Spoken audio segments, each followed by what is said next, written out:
The driver responsible for one of Australia's deadliest road accidents, which killed 10 people, has been jailed for 32 years. Brett Button had taken large amounts of a prescription painkiller when he crashed a coach carrying wedding guests in New South Wales in June last year.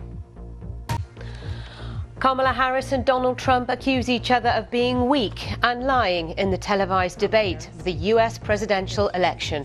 Harris says she's focused on the future. Trump counters by calling the US a failing nation. As the debate came to an end, pop superstar Taylor Swift endorsed Kamala Harris, writing in a post to her 283 million Instagram followers. Other news, the US Secretary of State Antony Blinken and his UK counterpart David Lammy will travel to Ukraine together today. It will be the first joint UK-US trip to the country. And of course, you know, tonight we've seen Taylor Swift come out and support Kamala Harris. A lot of pressure on her amongst her fans and others to say something. 94 million separate listeners a month on Spotify for Taylor Swift, fourth most listened to artist in the world.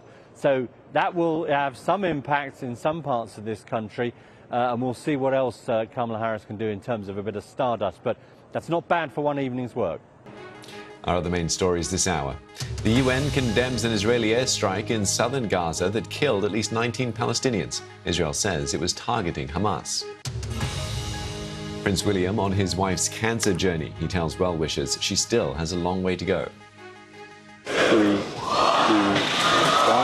ignition. SpaceX launches the Polaris Dawn rocket from Florida and the first privately funded spacewalk by non-astronauts.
Now, the number of people killed after Typhoon Yagi swept through northern Vietnam has climbed to 127. That's according to the Disaster Management Agency. The authorities estimate more than 50 people are still missing. The number of injured has surpassed 700. The storm has left large areas under floodwaters and forced thousands of people to leave their homes. Yagi made landfall in Vietnam on Saturday, bringing with it torrential rains and causing the worst flooding the country has seen in decades. Now, before we go, some breaking news for you. Breakdancing news, to be more specific.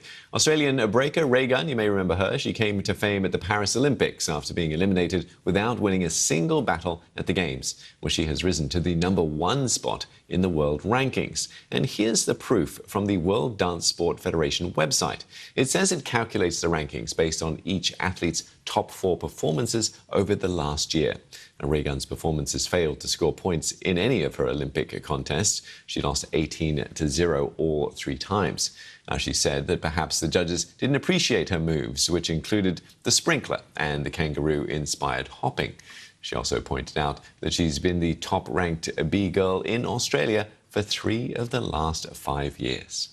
Let's have a look at what the papers are saying this morning. We begin with The Guardian. It's leading on that vote that saw MPs back the government plan to limit those pensioners entitled to receive the winter fuel payments. The paper notes that dozens of Labour MPs abstained in the vote, adding that the Prime Minister is facing growing pressure to help the poorest in next month's budget. The headline on the Daily Mail today asks who voted for all this, with the paper focusing on both the winter fuel payment vote and the early prisoner release scheme that we've just been hearing about. It says that Keir Starmer has mugged pensioners and freed muggers yesterday on what it calls Labour's Day of Shame. It's also on the front page of the Daily Telegraph, but its main story says that the US President Joe Biden is poised to lift a ban on long-range missiles supplied by the US and UK being fired into Russia by Ukraine. The paper says Mr. Biden is considering the policy change after it emerged that Iran was arming Russia with ballistic missiles. And if you've been up all night because somebody next to you has been snoring, there is apparently new hope for you, according to this story in the Times today. New hope for snorers and their partners, because the paper says that a pill that's commonly used to treat people with epilepsy could now be prescribed to people who snore in a bid to help them reduce the symptoms and effects of their condition. Apparently it works rather well. Nina's looking delighted. Is this an issue?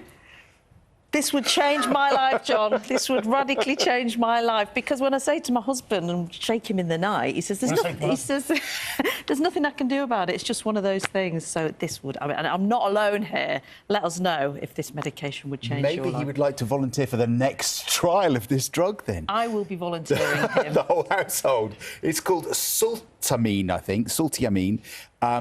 And it sounds like it had amazing results. People were given a dose of 30 milligrams every day, and they experienced, on average, a 50% reduction in the number of respiratory pauses during the night. Wow. And a reduction in the severity of their snoring. We will see a reduction in the number of separations and divorces if that's as successful as it claims. Brilliant. Absolutely amazing. That'd be fascinating, because it does ruin lives when we joke about it, don't we? But it can be absolutely debilitating for the snorer and the snoree. Especially for people who have early alarms, John. Yes. Know anyone?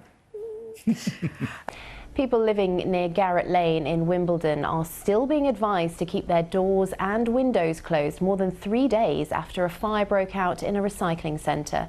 2 schools were forced to close because of concerns over air quality. They're due to reopen this morning. Clouds of smoke have been hanging over the area after the fire at Reston Waste Management on Saturday night. The site operator Sortera has apologised for the impact it's had on residents. The way the Met polices large-scale events and festivals will come under scrutiny at City Hall today. It comes after 8 people were stabbed at Notting Hill Carnival last month, 2 of them fatally, while Scotland Yard estimates policing protests linked to the war in Gaza between last October and this June has cost it more than £40 million. It's hoped travelling by train could be about to get a bit easier for deaf people. South Western Railway is trialling a new system that enables passengers to translate information instantly into British Sign Language using AI-generated images on their mobiles. Now, London's newest air ambulance has taken to the air. It's one of 2 which has come as a result of a 2-year fundraising campaign. The charity behind them has raised £15 million to replace ageing helicopters serving London's major trauma hospitals. They can get to the scene where they're needed in around 10 minutes. So the newer ones need less maintenance, so we'll have more online time, and therefore we're more available to our patients. We know that when we've got the helicopter, we can get to more patients within London in a rapid time compared to when we are in a car. And so the new aircraft are going to help us, in terms of getting to more patients sooner. A new statue designed to commemorate Queen Elizabeth II has received a mixed reception after it was unveiled in Northern Ireland. Have a look. Yeah, this is it. A bronze sculpture depicting the late monarch alongside Prince Philip, and 2 corgis was created by the Belfast artist Anto Brennan and unveiled there in the Antrim Castle Gardens at the weekend. There has been some criticism online, hasn't there? There has. The Antrim councillor Vera McWilliam has responded, though, saying, "We have to be honest, it does not resemble the Queen in any shape or form." You can read more about that story on the BBC News website. That's not true. I would recognise that. And I have to say, the statues either side of the royal couple are outstandingly realistic, aren't they? Very realistic, Really, indeed. really You powerful. would know that was Queen Elizabeth II and Prince Philip, wouldn't you? The handbag. Yes. The headscarf, the corgis, yeah. Also tonight, a 12-year-old becomes the youngest to be sentenced so far for his part in the summer riots in Manchester. His mother was also punished. Big changes ahead for landlords and tenants as the government begins moves to crack down on disreputable landlords in England by next summer. And a kaleidoscope of colours as some of Van Gogh's most famous works go on display all together in London.